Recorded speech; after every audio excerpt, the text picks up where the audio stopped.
پیدل چل کر مدینہ پہنچی، جا کے عمر کی خدمت حاضر ہوئے۔ عمر نے دیکھ کر پہچان لیا۔ عمر نے فرمایا کہ اے عمیر، یہ تم نے کیا حالت کی ہوئی ہے؟ بال بکھرے ہوئے ہیں، غبار آلود ہو، کیا حشر کیا ہوا ہے اپنا؟ عمر نے کہا کہ امیر المومنین، آپ میرا حشر کیا دیکھ رہے ہیں؟ میرا بدن کا خون مسلمانوں کے مال سے پاک ہے، پھر کیا کمی ہے؟ میرا بدن مسلمانوں کے مال سے پاک ہے، میرا خون پاک ہے ان کے مال سے، اور میرا بدن تندرست ہے، صحیح ہے، کیا بات ہے؟ فرمایا عمر نے کہ تم پیدل چل کر آئے ہند سے؟ کہنے لگے امیر المومنین، انہوں نے مجھے سواری دی نہیں اور میں نے ان سے سواری کا سوال کیا، کیونکہ سوال کرنا حرام ہے، سوال کرنا حرام ہے، ان سے میں نے سوال نہیں کیا اور انہوں نے مجھے سواری نہیں دی، میں پیدل چل کر آیا ہوں ہند سے مدینہ منورہ، اس لیے آپ کو بال بڑے ہوئے اور غبار اور مٹی نظر آ رہی ہے، کیونکہ اتنا لمبا سفر پیدل کیا ہے، سارا ریگستان وہاں سے یہاں تک۔ حضرت نے فرمایا بہت ہی برے مسلمان ہیں ہند کے، 1 سال تم سے خدمت لی انہوں نے اور تمہیں چلتے ہوئے سواری بھی نہیں دی، بہت ہی برے مسلمان ہیں، بہت ہی برے مسلمان ہیں ہند کے رہنے والے کہ تمہیں 1 سال تم سے خدمت لی اور تمہیں چلتے ہوئے سواری نہیں دی، بہت برے مسلمان ہیں۔ عمر بن سعد نے کہا اے عمر، اللہ سے ڈر، غیبت نہ کر، اللہ نے غیبت سے منع کیا ہے، تم غیبت کر رہے ہند والوں کی؟ عمر اللہ سے ڈر، غیبت نہ کر، کیونکہ ہند والے وہ نماز پڑھتے ہیں، کیونکہ زمانے میں مسلمان نماز پڑھنے والے کو اور غیر مسلم بے نمازی کو کہا جاتا تھا، غیر مسلم کی پہچان ہے کہ وہ نماز نہیں پڑھتا اور مسلمان کی علامت یہ کہ وہ نمازی ہے۔ بہت سے قصوں میں ملے گا کہ وہ نماز پڑھتے ہیں، وہ نماز پڑھتے ہیں یعنی مسلمان ہیں۔ مسلم کو مصلی کہا جاتا تھا، مسلم کو مصلی کہا جاتا تھا، اس زمانے میں غیر مصلی کو مسلم کہتے ہیں، اس زمانے میں نماز نہیں پڑھتا وہ مسلمان، اس زمانے میں صرف نماز پڑھنے والے کو مسلمان کہا جاتا تھا، اس لیے کہ تصور ہی نہیں تھا کہ مسلمان نماز چھوڑ دے، یہ تو نظر آتا تھا کہ غیر مسلم نماز پڑھ لے، لیکن یہ کہیں نہیں تھا کہ مسلمان نماز چھوڑ دے۔ عمر بن سعد نے فوراً ٹوک دیا عمر کو، اللہ سے ڈرو عمر، اللہ سے ڈرو، مسلمانوں کی غیبت مت کرو، آپ نے کہا بہت برے مسلمان ہیں اور مسلمانوں کی غیبت نہ کرو، اللہ سے ڈرو۔ حکمت نے فرمایا کہ اے عمیر، یہ بتاؤ وہ مال کہاں ہے جو تم نے 1 سال میں وہاں جمع کیا ہے؟ عمیر نے کہا کہ عمر، بات یہ ہے کہ آپ کو میری بات سے تکلیف تو ہوگی، لیکن حقیقت یہ ہے کہ اس مال میں نہ میرا کوئی حصہ تھا نہ آپ کو کوئی حصہ تھا، میں نے سارا مال وصول کیا مالداروں سے اور فقراء کو دیا، نہ میرا کوئی حصہ تھا اس میں نہ آپ کا، اس لیے سوال ہی آپ کا سمجھ میں نہیں آ رہا میرے کہ آپ مال کے بارے میں کیوں پوچھ رہے ہیں۔ حضرت عمر نے کہا کہ میرا تو خیال یہ ہے شاید یہ عمیر گھر میں مال چھپا کر گھر میرے پاس آیا ہے، ایسی نگرانی ہوتی تھی۔ فرمایا کہ عمیر، ہم تمہیں دوبارہ اسی عہدے پر بھیجنا چاہتے ہیں، تم نے بڑا اچھا کام کیا۔ حضرت عمر نے کہا اے مومنین، آپ کی بات یاد رکھیں کہ آپ کے زمانے میں اور آپ کے بعد کوئی اور خلیفہ آ جائے، اس کے زمانے میں میں کبھی بھی گورنر کا کام نہیں کروں گا، اس لیے کہ اس عہدے نے میری زبان کو ایسا گندا کر دیا، اس عہدے نے میری زبان کو ایسا گندا کر دیا کہ اس عہدے کی وجہ سے ہی میں نے ایک یہودی کو گالی دے دی تھی۔ حالانکہ ایک یہودی کو میں نے گالی دی تھی۔ گالی بھی کیا دی تھی؟ ایک یہودی کے لیے کہہ دیا تھا اللہ تجھے رسوا کرے، حالانکہ اللہ کی طرف سے رسوائی اور لعنت کا ان سے بڑھ کر کون حقدار ہوگا؟ میں نے ایک یہودی کو کہہ دیا تھا اخلاق اللہ تجھے رسوا کرے، اور یہ گالی بھی یہودی کے لیے میری زبان پر صرف اس لیے آ گئی کہ آپ نے مجھے یہ عہدہ دے دیا۔ اگر یہ عہدہ میرے پاس نہ ہوتا تو پھر کہاں ہمت تھی کہ میں کسی کو برا کہتا۔ میرے اندر بڑائی پیدا ہوئی اپنے عہدے سے، اس عہدے کی وجہ سے میں نے ایک یہودی کو گالی دے دی۔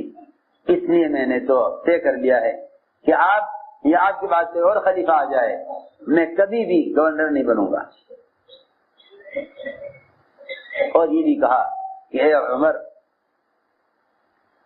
اگر میں اچھا ہوتا کہ میں آپ کے خلیفہ بننے سے پہلے دنیا سے چلا جاتا، جیسے پکو والے تھے کہ میں آپ کے خلیفہ بننے سے پہلے ہی دنیا سے چلا جاتا۔ مجھے عہدہ اس لیے ملا ہے کہ میں آپ کے خلافت کے زمانے میں زندہ رہ گیا، کاش میں آپ کے خلیفہ بننے سے پہلی دنیا سے چلا جاتا تاکہ آپ مجھے گورنر نہ بنا دیں۔ اس لیے میں نے طے کر لیا ہے کہ آپ کے لیے یا آپ کے بعد آنے والے کسی خلیفہ کے لیے میں کبھی بھی گورنری کا کام نہیں کروں گا۔ یہ کہہ کر عمیر بن سعد اپنے گھر چلے گئے۔ چند میل کے فاصلے پر گھر تھا ان کا مدینے سے۔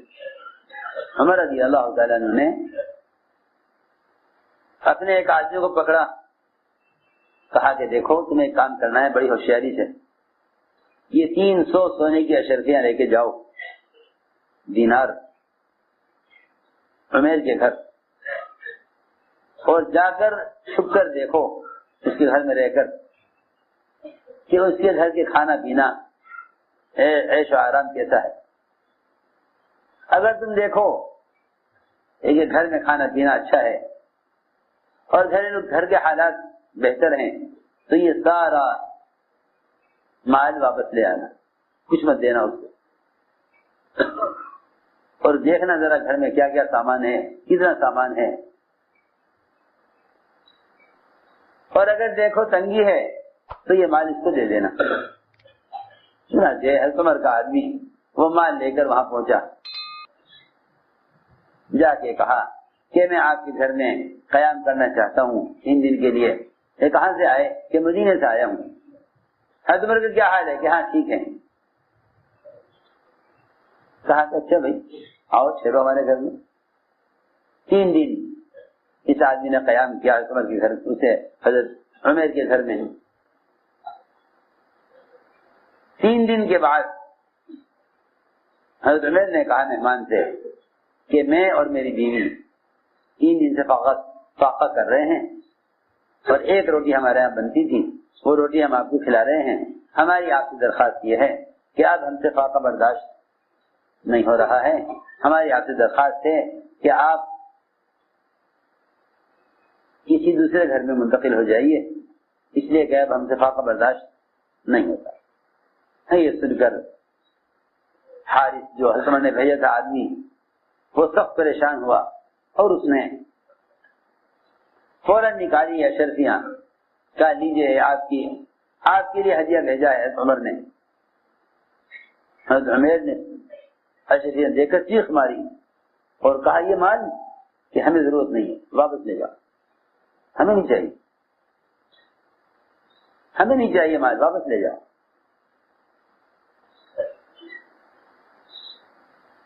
بیوی نے کہا کہ دیکھو ہمیں تو ضرورت ہے نہیں، لیکن وہ انصار اور مہاجرین جن کے باپ جنگوں میں شہید ہو گئے، ان کی اولادیں یتیم ہیں اور ان کے لیے کوئی انتظام نہیں ہے۔ ہمارے آس پاس کے گھروں میں ایسے انصار کی اولادیں محتاج ہیں، یہ مال لے لو، ان کا خرچ کر دیں گے۔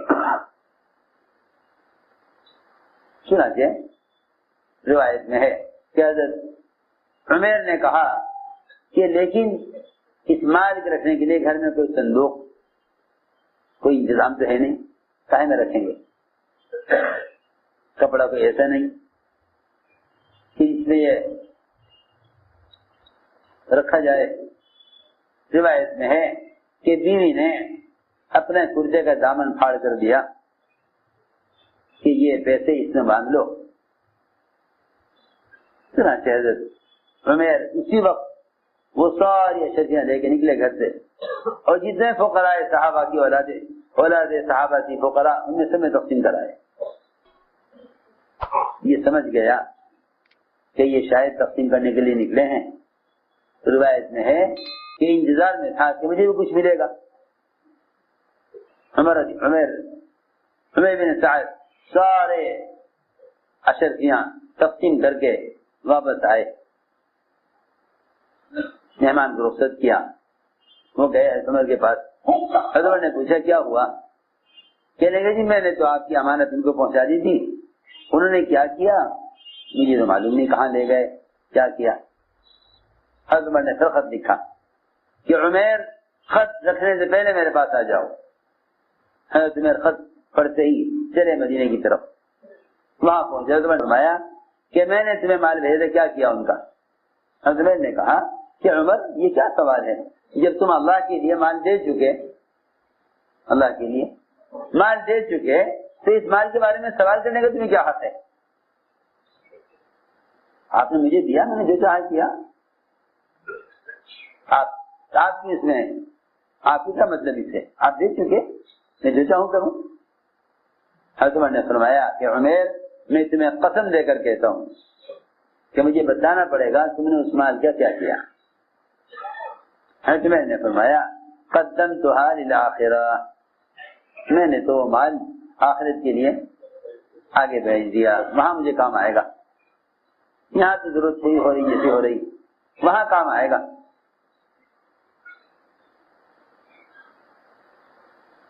حضرت عمر کو بڑا خیال ہوا کہ دیکھو تو صحیح، ہم سمجھتے تھے کہ اس نے مال چھپایا ہوا ہوگا گھر میں، حالانکہ فاقے سے 3 دن گزارے، مہمان کی 1 روٹی بنا کر کھلاتے رہے، مال دیا تو اس مال کو بھی تقسیم کرائے۔ حضرت عمر نے فرمایا اپنے آدمی سے کہ آؤ اس کے لیے کھانے کا اور کپڑے کا انتظام کرو۔ کپڑا دیا حضرت عمر نے، اور بہت سا غلہ دیا، بہت سا غلہ دیا۔ میں کہ دیکھو یہ غلہ لے جاؤ اور یہ کپڑے لے جاؤ۔ فرمایا حضرت عمر نے کہ عمر غلے کی مجھے ضرورت نہیں ہے، کھانے کی ضرورت نہیں ہے، اس لیے کہ جب میں گھر سے چلا تھا تو آج کے کھانے کا انتظام گھر میں تھا، میں اتنے جو چھوڑ کر آیا ہوں جس سے آج کی ضرورت پوری ہو جائے، اور کل کا رزق اللہ کے ذمہ ہے، کل کا رزق کل ملے گا۔ اب میں آج یہ غلہ لے کے جاؤں اس کی ضرورت نہیں ہے، کیونکہ آج کے کھانے کا انتظام ہے، غلہ مجھے نہیں چاہیے، غلہ تو مجھے نہیں چاہیے، آج کے کھانے کا انتظام ہے۔ ہاں البتہ میری بیوی ننگی ہے، کپڑے اس کے پاس پہننے کو نہیں ہے، میں کپڑا لے لیتا ہوں۔ وہاں سے لے کر حضرت عمر اپنے گھر واپس گئے۔ چند دن گزرے تھے کہ ان کا انتقال ہو گیا۔ حضرت عمر رضی اللہ تعالیٰ عنہ کو ان کے انتقال کا بڑا صدمہ ہوا۔ سارا واقعہ عمر بن سعد کے تقوی پر عرض کر رہا۔ ان کا انتقال ہو گیا، جنازہ لایا گیا مدینہ منورہ میں، بقیع میں جنازہ رکھا ہوا تھا، سارے صحابہ جمع تھے۔ حضرت عمر نے فرمایا تمام صحابہ سے کہ آج تم لوگ تمنائیں کرو، تمہاری کیا تمنا ہے؟ بعض کھڑے ہوئے اور کہا نہیں، ہماری تمنا تو یہ ہے، ہماری تمنا تو یہ ہے کہ ہمارے پاس گھر بھر کر مال ہو، وہ سارا مال ہم راہ خدا میں خرچ کر دیں۔ ایک نے کہا کہ میرے پاس اتنے غلام ہوں، میں ان سارے غلاموں کو اللہ کی رضا کے لیے آزاد کر دوں۔ بعض نے کہا کہ ہمارے پاس ایسی جسمانی قوت ہو کہ سارے آنے والے حاجیوں کو زمزم کے کنویں سے پانی کھینچ کر سب کو پلائیں. یہ مختلف تمنائیں کی لوگوں نے. حضرت عمر نے فرمایا کہ تم سب تمنائیں کر چکے ہو؟ سب نے کہا آمین، ہم تمنا کر چکے ہیں. حضرت عمر نے فرمایا میری دلی تمنا یہ ہے کہ میرے پاس عمیر جیسے متقی اور امانت دار لوگ ہوں کہ جن کے ذریعے میں مسلمانوں کے کاموں میں ان سے مدد لوں. میں ان سے مسلمانوں کے کاموں میں مدد لوں. مجھے ایسے تقوی والے لوگ چاہیے مسلمانوں کے کاموں کے لیے اور عہدے اور منصب اور مسلمانوں کی خدمت کے لیے مجھے ایسے امانتدار لوگ چاہیے. یہ میری تمنا ہے. تو میں نے عرض کیا کہ آدمی دنیا کے کسی بھی شعبے میں تقوی کے بغیر نہیں چل سکتا. تقوی کے بغیر نہیں چل سکتا. اسے میں نے عرض کیا کہ آدمی کو زندگی کے ہر شعبے میں تقوی ہی اس کو خیانت سے محفوظ رکھ سکتا ہے. یہ صحابہ کرام کے تقوی کے واقعات اس لیے بیان کیے گئے تاکہ ان واقعات سے ہمارے اندر تقوی پیدا ہو. ان واقعات سے ہمارے اندر تقوی کی صفت پیدا ہو. میں نے عرض کیا کہ تقوی اللہ سے تنہائی میں ڈرنے کو کہتے ہیں. تقوی اللہ سے تنہائی میں ڈرنے کو کہتے ہیں. عمر رضی اللہ تعالیٰ عنہ اتنا بچتے تھے اجتماعی مال سے. ایک مرتبہ بیمار ہو گئے.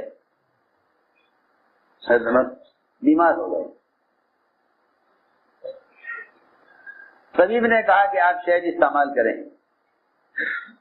شہد تھا نہیں، شہد ملا نہیں، اور بیت المال میں شہد رکھا ہوا تھا. مسلمانوں کا بیت المال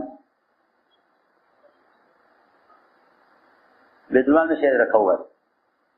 حضرت عمر نے سارے مسلمانوں کو جمع کیا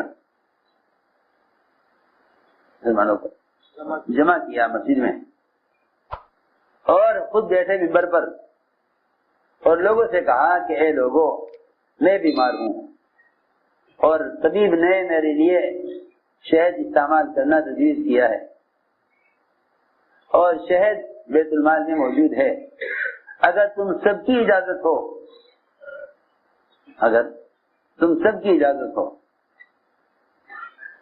تو میں وہ شہد استعمال کر سکتا ہوں، اور اگر تم لوگ اجازت نہیں ہے تو اس شہد کا میرے لیے استعمال کرنا حرام ہے. لوگوں نے کہا ہم خوشی سے اجازت دیتے ہیں آپ کو کہ آپ بیت المال سے شہد علاج کے لیے استعمال کر لیجیے. ایسا ہی خود بچتے تھے مال سے تقوی کے ذریعے، ایسے بے حوالوں کو بچاتے تھے. بحرین سے مال آیا، سونا. بحرین سے سونا آیا حضرت عمر کے پاس.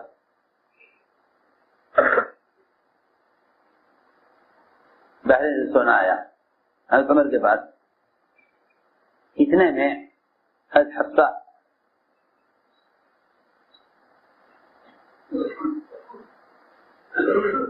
انہوں نے کہا کہ اس میں سے کچھ مال ہمیں ملے گا. حضرت عمر کو غصہ آ گیا. فرمایا جا اپنی ماں کے پاس، یہ سسو گھول کے پلائے گی.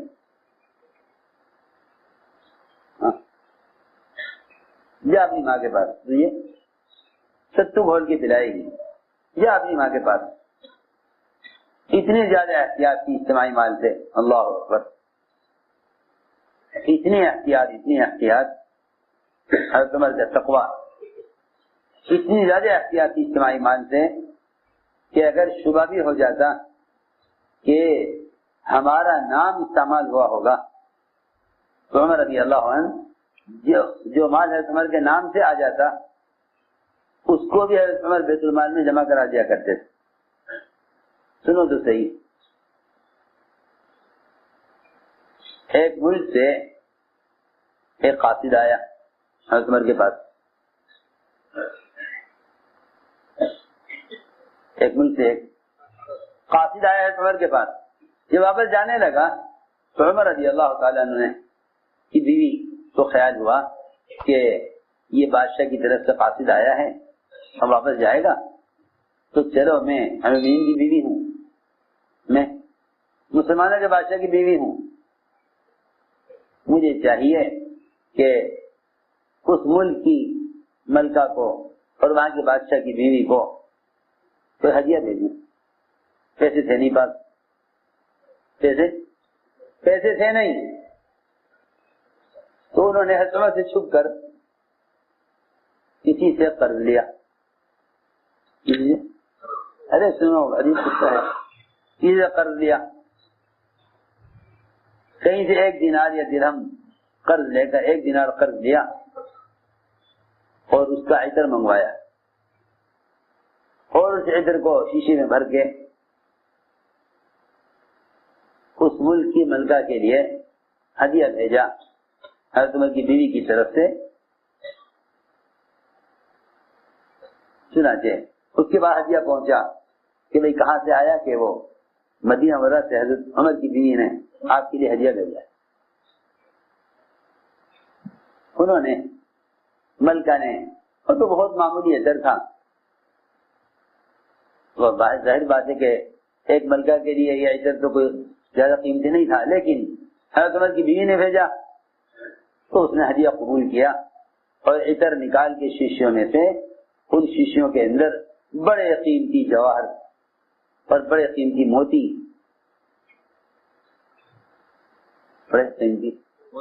بڑے قیمتی موتی اور جواہرات اس کے اندر بھرے شیشیوں میں، اور وہ حضرت عمر کی بیوی کے لیے ہدیہ بھیجا. کیا آپ نے ہمیں ہدیہ دیا؟ ہم نے آپ کو ہدیہ دیں. آپ نے ہمیں ہدیہ بھیجا ہے، ہم نے آپ کو ہدیہ دیں.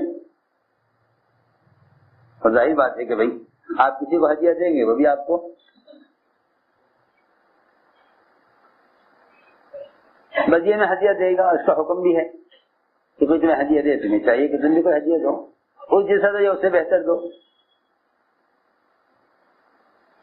حالانکہ مال کی تمام قسموں میں زکوٰۃ، صدقات، خیرات، یہاں تک کہ تجارت سے بھی جو مال کمایا جائے اس سے بھی زیادہ پاکیزہ ہدیہ کا مال ہے. اس سے زیادہ پاکیزہ، سنو، ہدیہ کا مال اس سے بھی زیادہ پاکیزہ ہے. سب سے پاکیزہ مال ہدیہ کا مال ہے. کیوں؟ اس لیے کہ زکوٰۃ مال کا میل ہے، وہ مستحق کا حق ہے.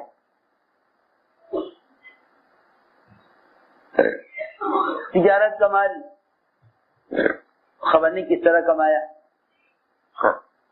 خبر نہیں کیسے کمایا، کہاں خیانت کی، لیکن ہدیہ کا مال سب سے زیادہ پاکیزہ ہوتا ہے.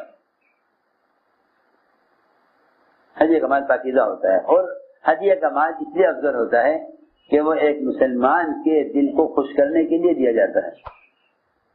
استرضاء المسلم مقصود ہے ہدیہ سے، اور مسلمان سے محبت قائم کرنا اور محبت پیدا کرنا ہدیہ کا مقصود ہے. ہدیہ کا مقصد ہے مسلمان سے محبت پیدا کرنا، کہ ہدیہ دو تاکہ محبتیں پیدا ہوں.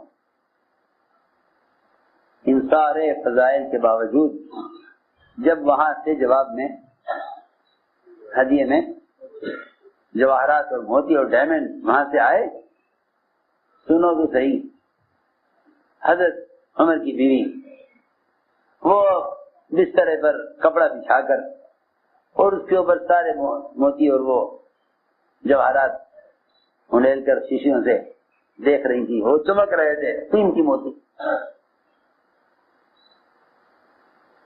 لاکھوں درہم کے دینار کے کتنے کے ہوں گے. ابھی وہ انہیں الٹ پلٹ رہی تھی اور دیکھ رہی تھی. حضرت عمر داخل ہو گئے گھر میں. پوچھا کیا کر رہی ہے، کیا ہے؟ کہنے لگی کہ ہاں میں نے وہاں کی ملکہ کو عطر بھیجا تھا اس نے جواب میں مجھے ہدیے میں یہ بھیجا ہے، خوش ہو رہی تھی دیکھ کر۔ حضرت نے فرمایا کتنے کا آیا تھا عطر؟ کہ عطر اتنے کا آیا تھا۔ عمر رضی اللہ تعالیٰ نے بیوی سے، حالانکہ وہ ان کے لیے ہدیہ آیا تھا، لیکن حضرت عمر نے سارے جواہرات لیے اور بازار میں بکوائے، اس کی قیمت لگی اور وہ جتنی قیمت بنتی تھی وہ ساری قیمت لے کر بیت المال میں جمع کرا دی۔ اپنے پاس سے جتنے پیسے کا عطر آیا تھا اتنے پیسے بیوی کو دیے کہ تم نے قرض لیا تھا وہ قرضہ ادا کر، تم نے جو قرض لیا تھا نا عطر خریدنے کے لیے وہ قرضہ ادا کر دو، اور یہ مال جتنا بھی ہے، کیونکہ حضور اکرم صلی اللہ علیہ وسلم اپنے گورنروں سے اور مال سے اور زکات چکانے والوں سے کہا کرتے تھے کہ تم اپنی ماں کے گھر بیٹھ کر دیکھو تمہیں ہدیہ کون دیتا ہے، تمہیں تو ہدیہ اس لیے ملا ہے کہ تمہیں ہم نے بھیجا ہے، تمہیں ہم نے بھیجا ہے اس لیے ہدیہ ملا ہے، تمہیں ہم نے بھیجا ہے اس لیے ہدیہ ملا ہے۔ اپنی ماں کے گھر بیٹھ یہ کام چھوڑ کر، اپنی میاں کے گھر بیٹھ یہ کام چھوڑ کر پھر دیکھیں کہ یہ ہدیہ کون دیتا ہے۔ حضرت نے یہ فرمایا کہ ہدیہ تمہیں اس لیے ملا ہے کہ تم ہماری بیوی ہو اور ہم سارے مسلمانوں کے امیر ہیں، اس لیے اس میں تمہارا کوئی حق نہیں ہے، ہماری بیوی ہو۔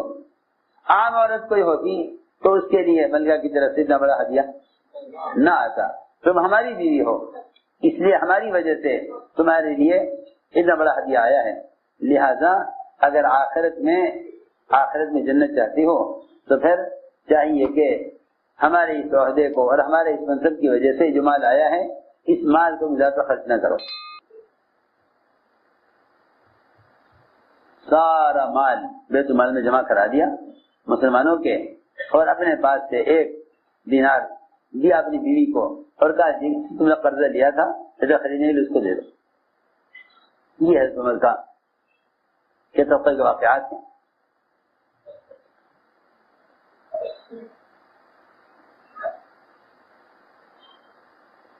کہیں سے مال آ گیا حضرت عمر کے پاس، مال کا ڈھیر لگا ہوا، مال کا ڈھیر لگا ہوا،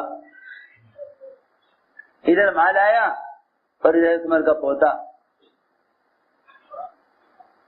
عبداللہ ابن عمر کا بیٹا عمر کا پوتا ادھر سے چلتا ہوا آ رہا تھا، بہت لڑکھڑاتا ہوا، گرتا ہوا، بہت کمزور۔ حضرت عمر نے فرمایا یہ کس کا بچہ ہے؟ یہ کس کا بچہ ہے اتنا کمزور؟ حضرت عمر کا پوتا تھا، فرمایا کس کا بچہ ہے اتنا کمزور، ایسا حال ہو رہا ہے اس کا۔ لوگوں نے کہا، عبداللہ بن عمر نے کہا یہ آدمی کا تو پوتا ہے میرا بیٹا، آدمی کا تو پوتا ہے یہ میرا بیٹا ہے۔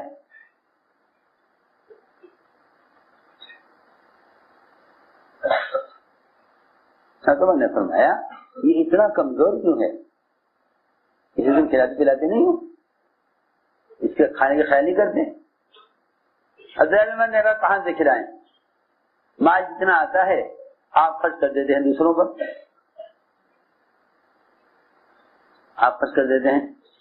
پر، اپنی اولاد کو آپ دیتے نہیں، اس لیے یہ کمزور ہیں۔ موقع ملا عبداللہ بن عمر کو کہ یہ موقع اچھا ہے عمر کو کے سامنے تنگی کی شکایت کرنے کا کہ مال جتنا آتا ہے آپ خرچ کرتے تھے دوسروں پر، اپنے بچوں کو دیتے نہیں، اس لیے بچے کمزور ہیں۔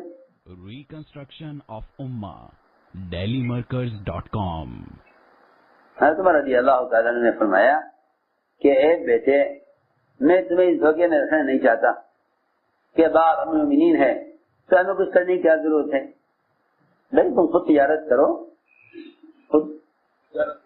کرو اور پیسہ کماؤ اور کما کے خرچ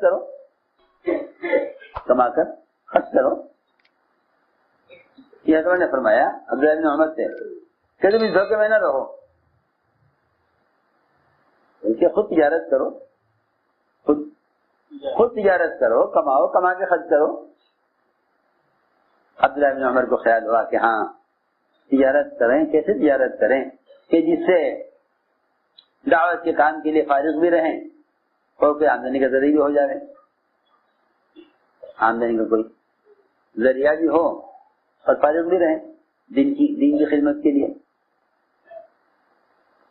بہت سوچ کر بہت آسان راستہ سمجھ آیا کہ جس میں نفع بھی ہے، تجارت بھی ہو جائے گی، آمدنی کا ذریعہ ہو جائے گا اور فارغ بھی رہیں گے۔ کہ آسان شکل یہ ہے کہ کمزور، لاغر، سستے، گھٹیا اونٹ خریدے جائیں قرض لے کر، اور پھر ان اونٹوں کو چراگاہ میں ڈال دیا جائے تاکہ وہ اونٹ چر کر 6 مہینے سال بھر میں فربا اور صحت مند اور مضبوط ہو جائیں، پھر قیمت ان کی بڑھے گی، لا کے بیچیں گے مارکیٹ میں، جو نفع ہوگا اس نفع سے اپنی بھی ضرورت پوری کریں گے، اللہ کے راستے میں خرچ کریں گے۔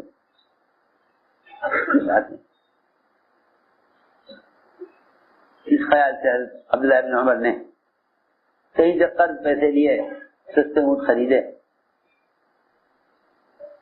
اور ان کو چراگاہ میں ڈال دیا چرنے کے لیے۔ کچھ عرصہ گزرا کہ اونٹ بہت اچھے، فربا، صحت مند، اب اللہ کی زمین سے چرا انہوں نے، بڑے ہو گئے، موٹے تازے اونٹ۔ عبداللہ بن عمر اونٹوں کو لے کر آئے بازار میں بیچنے کے لیے، ادھر اونٹ آئے بازار میں، ادھر عثمان بھی چلے گئے بازار میں، اس لیے کہ ہر جگہ خبر رکھتے تھے کہ کہاں کیا ہو رہا ہے۔ دیکھا کہ ایک طرف بڑے عمدہ، بڑے صحت مند، اونچے اونچے اونٹ کھڑے ہوئے ہیں جن کی صحت اور جن کی کا جو ہے فربا باقی اونٹوں سے اچھے ہیں۔ حضرت عمر نے جا کے بڑی تعریف کی اونٹوں کی اور کہا واہ واہ، یہ اونٹ کس کے ہیں، اتنے عمدہ اونٹ کس کے ہیں؟ عبداللہ بن عمر دوڑتے ہوئے آئے، کہا ہاں ابا جی یہ میرے اونٹ ہیں، آپ نے کہا تھا نا مجھے کہ تجارت کرو، تو میں نے پھر یہ کام شروع کیا ہے اور یہ میرے اونٹ ہیں، میں نے سستے خریدے تھے، پھر چراگاہ میں ڈال دیے تھے، پھر یہ اونٹ۔ حضرت عمر نے فرمایا کہ عبداللہ بن عمر سے، بیٹے میں دیکھ رہا ہوں کہ مہاجرین کے اور انصار کے اونٹ ہلکے ہیں، تمہارے اونٹ زیادہ بھاری ہیں۔ انصار مہاجرین کے اونٹ ہلکے ہیں وزن میں، تمہارے اونٹ زیادہ بھاری ہیں۔ ایسا معلوم ہوتا ہے کہ میری وجہ سے تمہارے اونٹوں کا خیال زیادہ کیا گیا ہوگا، میری وجہ سے تمہارے اونٹوں کا خیال زیادہ کیا گیا ہوگا۔ تو بھائی حضرت کے بیٹے کے اونٹ ہیں، ان کا ذرا زیادہ خیال رکھنا، کھلانے میں، پلانے میں، چرانے میں، اچھی جگہ چرایا جائے، ان کو اچھا کھلایا جائے، کیونکہ حضرت کے بیٹے کے اونٹ ہیں۔ تو میرا خیال یہ ہے کہ میرا نام استعمال کیا گیا ہوگا اور میری وجہ سے تمہارے اونٹوں کا خیال زیادہ کیا گیا ہوگا، اس لیے ایسا نہ ہو کہ مسلمانوں کا کہ مال میں خیانت ہو جائے، لہذا تم یہ اونٹ بیچو اور جو نفع حاصل کرو وہ سارا نفع بیت المال میں جمع کرا دو، اور جس قیمت سے تم نے اونٹ خریدے تھے وہ قیمت تم دے۔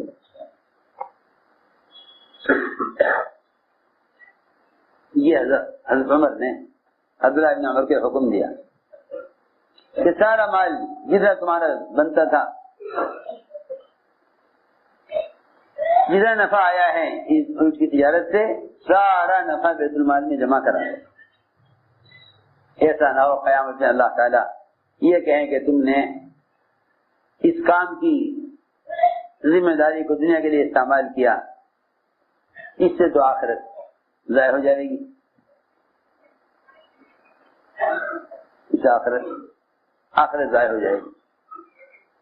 یہ تھے تقوی والے کہ ان کو تجارت میں، زراعت میں، حکومت میں، عہدوں میں، گورنری میں، جہاں چاہو رکھو، یہ تقوی کی وجہ سے ہر لائن میں پار اتریں گے. اسے میں نے عرض کیا کہ چاہے کام دین کا ہو یا دنیا کا، کوئی کام اللہ کے یہاں تقوی کے بغیر قبول نہیں ہے. کوئی کام تقوی کے بغیر قبول نہیں ہے. انما يتقبل الله المتقين، اللہ تعالی ڈرنے والوں کے عمل کو قبول فرماتے ہیں. اور عمل کی قبولیت کی علامت ہے کہ جس شخص کا جو عمل قبول ہو جائے گا اللہ کے یہاں، اس کی قبولیت کی علامت یہ ہے کہ اس سے بہتر عمل کرنے کو دل چاہے گا. جو عمل اللہ کے یہاں قبول ہو جائے گا اس سے بہتر عمل کرنے کو دل چاہے گا. اور اعمال سے وہ لوگ دور ہو جاتے ہیں جن کے اعمال مردود ہوتے ہیں، انہیں اگلے عمل کی توفیق نہیں ہوتی، اگلے عمل کرنے کو دل نہیں چاہتا. میں نے عرض کیا کہ تقوی اسے کہتے ہیں کہ آدمی دنیا کے کسی بھی شعبے میں ہو وہ تقوی کے بغیر کامیاب نہیں ہو سکتا. اس لیے فرمایا کہ تقوی پر سب سے پہلا وعدہ یہ ہے کہ ہم متقی کے لیے ہر تنگی سے نکلنے کا راستہ بنائیں گے. ہر تنگی سے نکلنے کا راستہ بنائیں گے، ہر تنگی سے نکالیں گے متقی کو. ایک پہلا وعدہ ہے من یتق اللہ یجعل لہ مخرجا، کہ ہم متقی کے کام کے لیے نکلنے کا راستہ بنائیں گے. پہلا وعدہ ہے من یتق اللہ یجعل لہ مخرجا. صحابہ کرام کی ضروریات کا ظاہر کے خلاف پورا ہونا، یہ صرف ان کے تقوی کی وجہ سے تھا. صرف ان کے تقوی کی وجہ سے، ان کے تقوی کی وجہ سے. سب سے بڑا تقوی یہ ہے، تقوی کی علامت، سب سے بڑا حکم یہ ہے تقوی میں کہ آدمی اپنے آپ کو سوال سے بچا لے.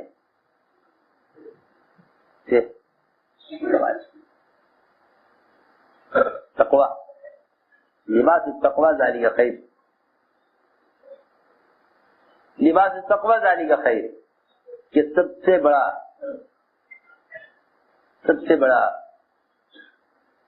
یعنی سب سے بڑا لباس اور سب سے بڑی زینت وہ اپنی حاجت کو مخلوق سے چھپانا ہے. اپنی حاجت کو مخلوق سے چھپانا ہے. واقعی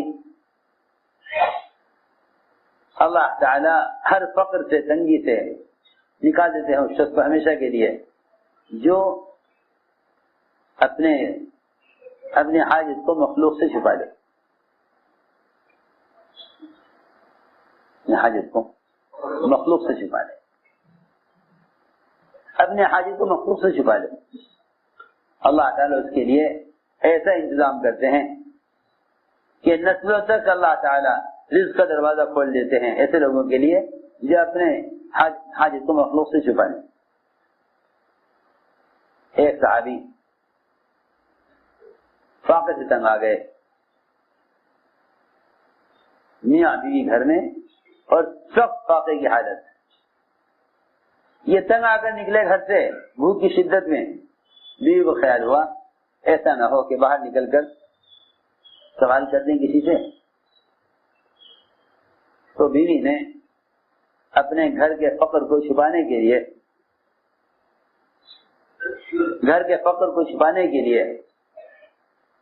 اور سوال سے بچنے کے لیے چکی چلانی شروع کر دی. حالانکہ گھر میں کوئی دانا پیسنے کو نہیں تھا. آواز چکی کی سنیں گے پڑوسی تو سمجھ لیں گے کہ ان کے گھر میں آٹا پس رہا ہے، لہذا ان کو ضرورت نہیں ہے. یہ کہ آگ جلا دو تندور میں تاکہ دھواں اٹھے تو پڑوس کے لوگ یہ سمجھیں کہ کھانا پک رہا ہے. چنانچہ انہوں نے یہی کیا. ادھر شوہر نے دیکھا کہ میرے گھر سے دھواں اٹھ رہا ہے تو سمجھا کہ آگ لگ گئی. کیا ہوا؟ پکانے کو تو کچھ گھر میں ہے نہیں. روایت میں ہے یہ پلٹ کر واپس آئے تو دیکھا کہ چکی سے آٹا نکل رہا تھا. اور سارا تنور بکرے کی چاپوں سے بھرا ہوا تھا، تیار بکرے کی چاپیں بھنی ہوئی، سارا تنور بھرا ہوا بکری چاپوں سے، اور چکی سے آٹا نکل رہا۔ جب آٹا ضرورت کے بقدر ہو گیا، آٹا جب ضرورت کے بقدر ہو گیا تو روایت میں ہے کہ انہوں نے چکی کا پاٹ اٹھا دیا، چکی کا پاٹ اٹھا دیا، چکی خود چل رہی، آٹا نکل رہا۔ کیونکہ جو لوگ یہ سمجھتے ہیں کہ زمین اللہ کی قدرت سے غلہ لینے کے لیے ہے، ایسے لوگ اللہ کے اور اللہ سے لینے والے اعمال کے محتاج نہ ہو کر زمین کا محتاج ہوں گے۔ جو سمجھیں گے کہ اللہ کی قدرت یہ ہے کہ زمین سے غلہ نکلے، یہ تو قدرت کے تعارف کے لیے ہے، قدرت سے کہیں بڑھ کر ہے۔ وہ بغیر غلے کے غلہ نکالیں چکی سے، وہ بغیر آٹے کے مٹی کو آٹا بناویں۔ اللہ تعالی کی قدرت شکل سے بنانے میں بھی استعمال ہوتی ہے، اور شکل کے بغیر بھی اللہ تعالیٰ قدرت کو استعمال کرتے ہیں۔ اس زمانے میں تو لوگ سمجھتے ہیں کہ اللہ تعالیٰ کی قدرت محض شکلوں تک محدود ہے، اللہ تعالیٰ کی قدرت شکلوں تک محدود ہے، حالانکہ ایسا نہیں ہے۔ اللہ رب العزت کی قدرت شکل کی پابند نہیں ہے، شکل کی پابند نہیں ہے، سبب کی پابند نہیں ہے۔ یہ خیال غلط خیال ہے کہ اللہ نے اسباب بنائے ہیں، تم اسباب استعمال کرو، پھر اللہ سے امید کرو، پھر اللہ کر دیں گے۔ جو لوگ اللہ تعالی سے امید کرتے ہیں اسباب کے راستے سے، وہ اصل میں نا امید ہیں، اور جو اللہ تعالی سے امید کرتے ہیں اعمال کے ذریعے سے، وہ اصل پر امید ہیں۔ اس لیے کہ حاجت کا پورا ہونا کامیابی نہیں ہے، حکم کا پورا ہونا کامیابی ہے۔ حاجت کا پورا ہونا کامیابی نہیں، بلکہ حکم کا پورا ہونا کامیابی ہے۔ تو میں نے عرض کیا کہ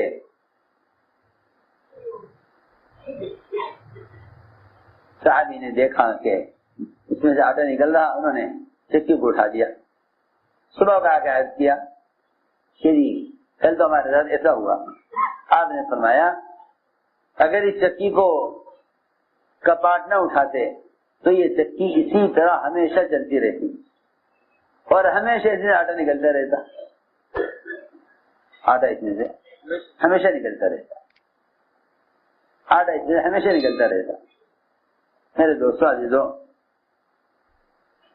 علم اور رزق، علم اور رزق، علم اور رزق، یہ دو چیزیں اللہ تعالی کی طرف سے بے شمار ملتی ہیں، بشرطے کہ تقوی ہو۔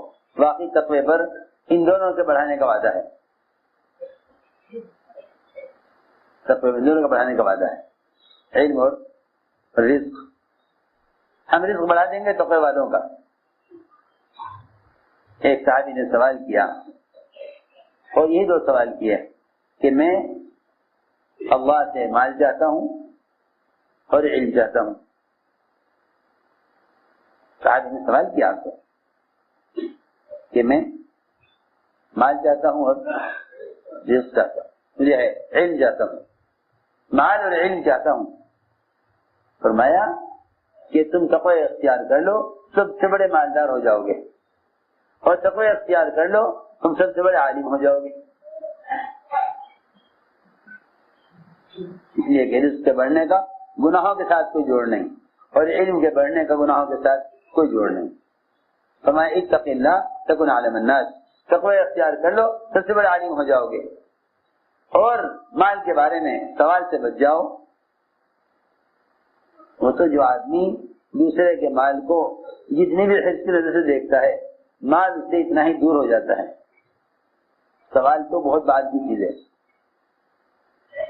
اشراف سے ہی مال کی برکتیں اٹھا لی جاتی ہیں۔ اشراف دوسرے کے مال کے حاصل کرنے کی طرف دل کے اندر پیدا ہو، سوال چلا کرے زبان سے، لیکن اشرافی خیال آنا دوسرے کے مال کا، یہی آدمی کو یہی آدمی کو برکت سے محروم کر دیتا ہے. تو میں نے عرض کیا پہلا وعدہ یہ ہے یہ تقوی اختیار کرے گا ہم اس کو ایسی راستے سے دیں گے جہاں اس کو گمان خیال نہیں پہنچے گا. دوسرا وعدہ یہ ہے کہ جو آدمی تقوی اختیار کرتا ہے ہم ان کو کم اسباب میں زیادہ دیتے ہیں. کم اسباب میں زیادہ دیتے ہیں. دیکھو تو صحیح، سب سے بڑے بھوکے صحابہ میں ابو ہریرہ رضی اللہ تعالیٰ عنہ، سب سے بڑے عالم حدیث کے، سب سے بڑے فقیر، سب سے بڑے محدث. یہ تو نہیں کہ مال ہو تو علم ہو، بلکہ جو مالدار صحابہ تھے وہ یہ کہا کرتے تھے کہ ہمیں مال کی مشغولی نے اور تجارت کی مشغولی نے علم سے محروم کر دیا. اللہ اکبر. عمر رضی اللہ تعالیٰ عنہ اس درجے کے عالم ہیں کہ اگر ساری دنیا کے علماء کا علم ایک پلڑے میں رکھا جائے ترازو کے، اور صرف حضرت عمر کا علم ترازو کے ایک پلڑے میں ہو، حضرت عمر کا علم سارے علماء کے مقابلے میں زیادہ ہوگا. سارے اہل زمین ان سب کا علم اگر ترازو کے ایک پلڑے میں ہو، حضرت عمر کا علم ایک پلڑے میں ہو، تو عمر کا علم زیادہ ہوگا. حضرت عمر خود فرماتے تھے کہ اس دوستی غلام ابو ہریرہ نے تو، اس دوستی قبیلے دوست کے تھے، اس دوستی غلام ابو ہریرہ نے تو تھوڑی مدت میں اتنے حدیثیں یاد کر لی، پر لیکن ہمیں بازار کے چکروں نے اور بازار کی مشغولی نے ہمیں تو علم سے مشغول کر دیا. یہ دوستی غلام 24 گھنٹے آپ کے دروازے پڑا رہتا تھا علم کی طلب میں. یہ خود صحیح، علم سے بڑھ کر اللہ کے خزانوں سے فائدہ اٹھانے کا اور کوئی ذریعہ نہیں، کیونکہ جتنے بھی اعمال اللہ کی ذات سے فائدہ اٹھانے کے ہیں ان سارے اعمال کی حقیقت ہی علم سے ہے. پھر علم سے بڑھ کر اور کون سا ذریعہ ہو سکتا ہے اللہ کے خزانے سے فائدہ اٹھانے کا؟ لیکن اس زمانے میں جب آدمی علم کو بیچنے لگے،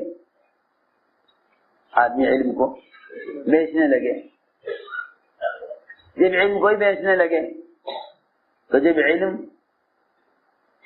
باقی مادی اسباب کی طرح معاش کے لیے ہو جائے گا، تو پھر علم پر وعدے، علم کی برکتیں اور علم پر ظاہر کے خلاف مددوں کا ہونا، یہ سب کا سب ختم ہو جائے گا.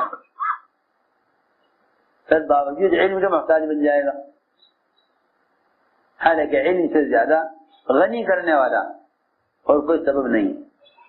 یہ ابو ہریرہ ایسے بھوکے ہوتے تھے کہ جس آیت کو جانتے تھے اس آیت کو جاننے والے سے پوچھتے تھے تاکہ یہ مجھے کھانا کھلا دے.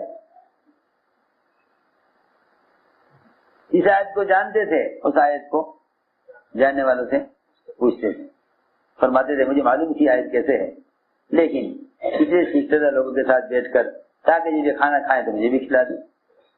اتنے بھوکے، لیکن اللہ نے ایسی برکت دی کہ حضور اکرم صلی اللہ علیہ وسلم کے زمانے سے لے کر حضرت عثمان کی شہادت کے بعد تک 17 کھجوروں میں سے حضرت ابو ہریرہ نے کھجوریں کھائیں. کتنی کھجوروں میں سے؟ 17 کھجوروں میں سے. آپ کے زمانے سے لے کر حضرت عثمان کی شہادت کے بعد تک، آپ کے زمانے سے لے کر حضرت عثمان کی شہادت کے بعد تک 4 زمانے حضرت ابو ہریرہ رضی اللہ تعالی نے 17 کھجوروں میں سے 1050 من کھجوریں کھائیں. کتنے؟ 1050 من کھجوریں کھائی ہیں انہوں نے آپ کے زمانے سے لے کر حضرت عثمان کی شہادت. 1050 من کھجور.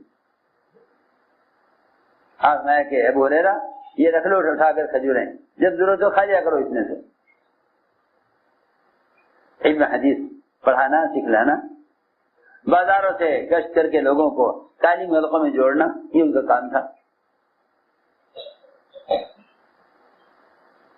یہ نہیں کہ امام محدثین ہیں تو بازار میں حدیث بیان کر دیں کہ نہیں. علم کے لینے کی جگہ مسجد ہے، علم لینے کی جگہ مسجد ہے، تاکہ مسجد سے علم لو، تاکہ عمل کی استعداد پیدا ہو. عمل معلومات سے نہیں ہوتا، عمل کی استعداد پیدا ہوتی ہے، عمل کی اصلاح پیدا ہوتی ہے. یہ علم مسجد سے لیا جاتا ہے.